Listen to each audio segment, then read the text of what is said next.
We saw a report last week that Apple will be shifting iPhone assembly to India for U.S. phones. But our next guest insists that will be the exception and not the rule, saying most companies don't have the balance sheet to pull off that. So what do they do? Joining us now is David Warrick. He was formerly Microsoft's head of global supply chain and is now executive vice president at Overhaul, which is a risk management firm for supply chain. So you must be busy lately, David. Welcome.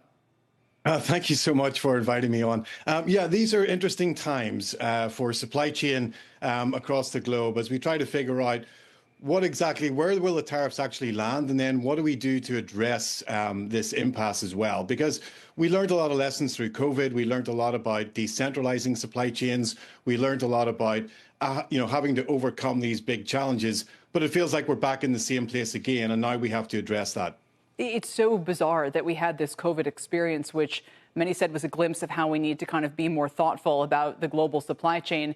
And now we have this 5 years later where I don't know if people got complacent or if they're, maybe they didn't. Maybe what we're learning is that a lot of supply chains really have shifted away from China over the years, but not entirely. I mean, supply chains are a little bit fragile, as we've built them up over the decades. They have introduced this element of fragility. And what does that mean? It means that, in a just-in-time world, when any part of the supply chain doesn't deliver at that just-in-time level, then the rest of the supply chain tends to break down accordingly. So you see bottlenecks, you see backlogs. So we learned some things, but we also, to your point, we became a little bit complacent and we became very busy. So as trade started to turn around again after the early days of the pandemic, we became very busy.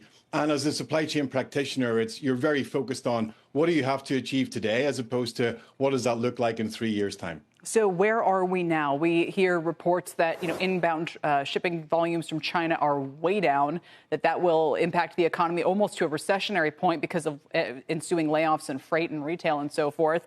Are those concerns, you think, apt or legitimate, overblown? Is there any sign that activity could rebound now that we at least know what some of the data points are?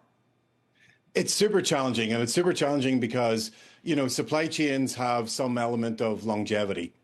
So just because if tariffs were to be completely renounced tomorrow, the damage has already been done to a certain extent over the last 6 or 8 weeks. And what does that mean? It means, already this morning, I've read numerous reports about the port of Long Beach, which is substantial for imports coming into the US. It's going to be down something like 33% in May.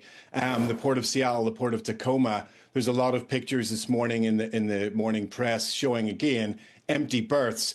So what happens is there's a knock-on effect. If you think about manufacturing for holiday season, for Christmas, those orders would typically be placed into Chinese manufacturing companies round about this time of the year. And so if those orders are not being placed because people are a little bit wary of tariffs, what does that mean? Well, it creates yet another bottleneck. So even if the tariffs are to be renounced or even if they're pulled back, those orders are already late now to be placed. And so that creates yet another bottleneck in the supply chain. So what we see is knock-on effects that will happen throughout the rest of this year, and it will be a challenge for supply chain practitioners to overcome those.